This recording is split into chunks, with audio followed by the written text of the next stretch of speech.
Hi, I'm Chef Rick Tarantino. Welcome to my kitchen. Today I'm going to show you how to make fresh mozzarella balls. It's really simple and it's great fun with the family. You're going to need to first get yourself some whole milk. You can use skim milk as well, but stay away from the ultra pasteurized.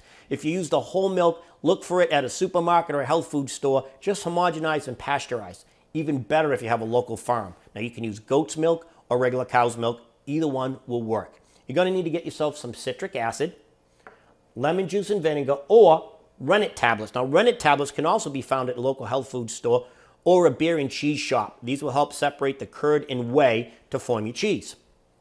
To begin, we're going to walk over to our stove. We're going to put our milk in our pan. Again, you're going to use a stainless steel pan. We don't want to use aluminum because it will react with the milk. You're going to need yourself a little kitchen thermometer, a whip, wooden spoon, and some cheesecloth later to strain it.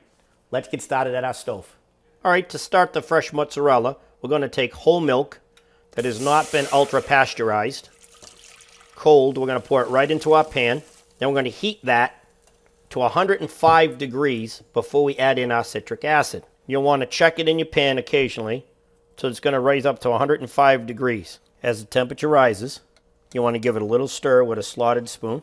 Keep it from sticking on the bottom. We're going to keep a close eye on it. Right when it gets to 105, we're going to add the citric acid. That's going to make it pull, kind of stretch when we work the mozzarella. It's almost there. It's at 100 degrees.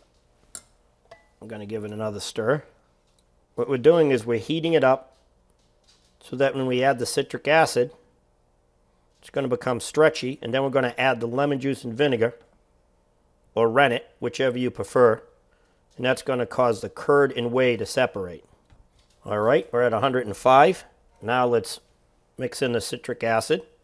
And then we're going to bring this up to 180 degrees, just below boiling, before we add the vinegar and lemon juice. You can actually see some curds starting to form from the citric acid. Going to give it a little whip to make sure that citric acid is in there good. Now you could do this with goat's milk if you have a close farm near you or you have access to some goat's milk.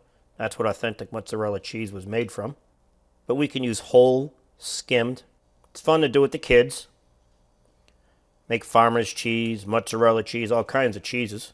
You can see the steam coming up. That's how we know she's getting close to 180. When milk begins to boil, that foam kind of rises to the top. You want to keep it just under boiling. We want to only go up to 180 degrees. That's why we're stirring it, to keep it pretty equal. Also to keep it from sticking to the bottom of the pan. I like to have my stove set on almost high, medium high. I don't like to come up too fast. I find it burns on the bottom of the pan. Should use a pan with a good heavy disc on the bottom. See how nice and white that whole milk looks in there. It's going to form a nice base for our cheese. Don't try to rush it. Just let it come up slow. And we're there. Okay, now we're going to remove it from the heat. Turn the heat off. And we're going to add in about 3/4 cup lemon juice or vinegar. And very quickly, you're going to see that start to separate the curds and whey. See that right there? That's the curd and whey starting to separate. I'm just going to pull that aside, and we're going to let that set. And that yellow is actually the whey coming to the top. The curds are going to the bottom. And over the next 15 minutes, 20 minutes or so, it's going to form, and you'll see a lot more of the separation of the curds and whey. We'll come back to it. Take a look as it starts to cool down.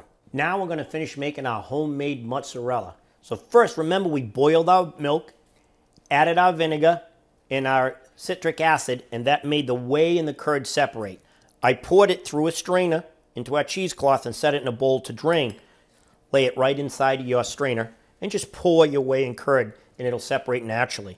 Then you're going to wrap it up, form a nice little ball. You can tie it, or you can use a twist tie, bring it together, and just let it sit like that in the refrigerator for a good 2 hours until it starts to form, even overnight. When it's done, it's going to look like this. Look at the texture, how nice and soft when it's fresh. I'm going to layer that right here with some tomato.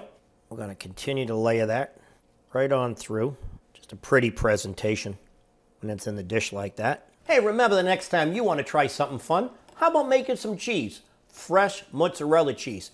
Thanks for joining me in my kitchen. I'm Chef Rick Tarantino. Remember what I always say, love to cook and eat what you love.